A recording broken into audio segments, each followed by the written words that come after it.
Hello, everyone. Welcome to part two of films you can see that turned 20 this year.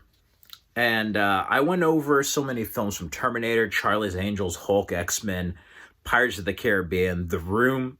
Today, we're going to continue the list for 2003 films that I recommend you can see. And starting that list here, Johnny English, a very underrated Rowan Atkinson spoof of the Bond series, John Malkovich. I love this movie. This movie is hilarious. Mr. Bean, like his character, Mr. Bean, is just fantastic, and he's a brilliant actor. Then Lara Croft, Tomb Raider, The Cradle of Life. This is a very cool sequel to Tomb Raider with Angelina Jolie. If you love the first film, you'll love the second film. Early Gerard Butler role as well. Then if you want a more dramatic movie, Seabiscuit is a great biopic over the horse Seabiscuit, the jockey, played by Tobey Maguire, and then Jeff Bridges playing the founder of Buick Automotive. Then we have Spy Kids 3D Game Over. I actually have the 3D glasses to this somewhere. Yeah. This is a crazy movie that's even better in 3D and a precursor to Shark Boy and Lava Girl, or Ant-Man and the Wasp: Quantumania, depending how you look at it. Another great comedy that is probably one of my favorites outside the original is American Wedding. This is such an underrated comedy, and I kind of wish they ended it here. This is such a perfect end to the trilogy, and probably my favorite, be honest. It is. I mean, just that opening with Eugene Levy. That's all I'm going to say in the dance-off. Then we have Freaky Friday. I can't believe this turns 20. If you love The Parent Trap, you'll love this with Jamie Lee Curtis and Lindsay Lohan. Then we have our versus film before BVS, Freddy versus Jason. I'm a Freddy fan, so this film kind of ticked me off, and it was a bit more comedic in action than horror. It's just a fun, guilty pleasure movie, and better than the film is a soundtrack. Listen to it, seriously. How Can I Live by El Nino. Next up is an underrated Western called Open Range with Robert Duvall and Kevin Costner. If you're a fan of his films like Wyatt Earp or Dances with Wolves or just any Western, you're going to enjoy Open Range. It's just a good old-fashioned Western. Then we have a comedy with Brittany Murphy, may she rest in peace, with Dakota Fanning in an early role, Uptown Girls. I love Uptown Girls. It's such a great comedy. If you have a daughter or family, there's a good family film. If you have any fears about teenagers, show them 13. Oh my God. That's like a disturbing film in some ways for every parent. Then another recommendation I have is The Medallion with Jackie Chan. Very underrated action comedy.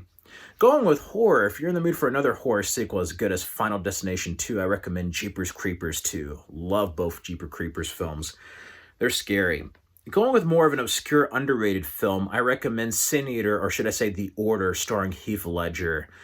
This is a really good movie where he basically eats people's sins. Peter Weller plays a priest. Yeah, this is just a kind of out there, far-out movie, but if you're in the mood for a Heath Ledger film that doesn't really get much recognition, I recommend this. Another one is Sofia Coppola's directorial debut with Lost in Translation. You know, Bill Murray in a great dramatic role, Scarlett Johansson in an early role. Yeah, this is a really good kind of like indie movie. Speaking of independent, Once Upon a Time in Mexico, if you're a fan of the mariachi, of Desperado, El Mariachi and Desperado, see the epic conclusion. And Johnny Depp, I love him as Jack Sparrow, but like this is a role where he just knocked it out of the fucking ballpark. He took it to Broadway. Like seriously, I love this movie.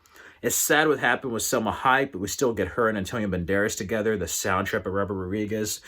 Oh man, this movie is just an awesome movie and a great conclusion to the Mexico trilogy. And then if you're in the mood for another like family film, I think a very, very underrated hidden gem of a film is Secondhand Lion, starring Haley Joel Osment with Michael Caine and Robert Duvall. That film, you get so attached to these characters that it kind of makes you cry. It's like one of those films that's so good that you really don't want it to end because you're just so invested with those characters in that world. Underworld. Underworld turns 20. If you want to see some sexy vampires and some kick-ass vampires, post-Matrix action film that actually works, see Underworld. Seriously. This ain't going to be Twilight. This ain't going to be the new Interview with the Vampire. Like Underworld goes back to basics with lichens versus vampires. And it's beautiful. I love it. Any horror fan, any vampire fan, werewolf fan needs to check out Underworld. That first one, the first two especially, are so damn good. Next up for comedies, I also recommend Richard Linklater's School of Rock with Jack Black. iCarly when she was young, but wonderful film. Got a lot of people into music. If you're in the mood for like a kind of hardcore indie film, I recommend Wonderland, where Val Kilmer plays this real life person who is like into the porn industry and the drug scene. Kate Bosworth, Dylan McDermott plays a scary drug dealer guy in this. If you like films like Boogie Nights, you might enjoy Wonderland. It's like that, but less romanticized. Next up is Kill Bill Volume 1, Quentin Tarantino's comeback. If you have not seen the Kill Bill films, check it out. I know a lot of people loved Once Upon a Time in Hollywood and Hateful Eight. If you've seen those but never seen Pulp Fiction or any of the previous Tarantino films, watch it, especially Kill Bill. Kick-ass female heroine with a bride played by Uma Thurman. Next up is an underrated Clint Eastwood film Sean Penn won an Academy Award for finally, even though I think he should have got it for I Am Sam, Mystic River.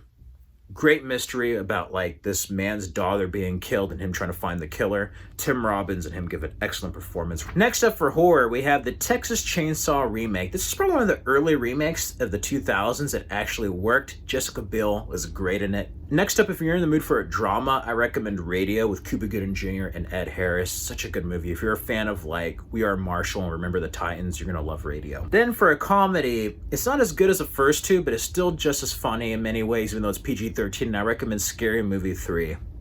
That movie was very much of its time. I mean, the Twin song is very 2003. And then for independent films, you want to see Hayden Christensen give a great performance in the prequel era of Star Wars, watch Shattered Glass. Holy crap, this is based on a true story, but he gives such an intense performance here about a guy who basically plagiarizes stuff. Whew, such an intense movie. Next up for comedies, an early Jon Favreau film is Elf. I love Elf with Will Ferrell, Peter Dinklage's cameo, James Caan in this. Oh man, this movie is just funny. A must for the holiday season. A movie that's more of an epic drama that I don't think would be released now in theaters is Master and Commander: The Far Side of the World. Such an underrated adaptation. I wish we got a sequel with the other novels. Russell Crowe gives a great performance. Then we have 21 Grams with Naomi Watts, Sean Penn, and Benicio del Toro. Very underrated movie if you're in the mood for drugs or crime films. Then for comedies, dirty, bad comedies, I recommend Bad Santa. This film is crazy. May they rest in peace. John Ritter and Bernie Mac in one film. That's all I have to say. Then you got Billy Bob Thornton there, his sidekick, the kid, Gilmore Girls actress. Oh my God. The first Bad Santa is just one of those movies that's just like so raunchy. It's just so good. So I recommend watching it with a Violent Night, Die Hard, and The Ref for the holiday season. And maybe adding Gremlins and Lethal Weapon in there somewhere. Another film that turns 20 that is probably one of Tom Cruise's finest performances is The Last Samurai. Such a sad movie. Did it take embellishments? Probably in some ways, but a beautifully crafted film. Pretty much Avatar and Dances with Wolves in Japan. For comedies, if you're in the mood for Keanu Reeves and more specifically Diane Keaton and Jack Nicholson, I recommend Something's Gotta Give. This is a great companion piece to As Good as It Gets. I love this movie. It's just a funny movie. I mean, Jack Nicholson, I miss him in films, but like this is just a funny movie. Going with more comedies, I recommend the Farrelly Brothers film Stuck on You. Matt Damon and Greg Kinnear are fantastic in this movie, hilarious. I mean, that Mike Tyson impersonation scene. And then you have Eva Mendes, and I love them. I love that part where they're like, "Are you Siamese twins?" And then Matt Damon, like with a deadpan serious face, like, "No sir, we're American." And then Greg Kinnear getting to act with Meryl Streep.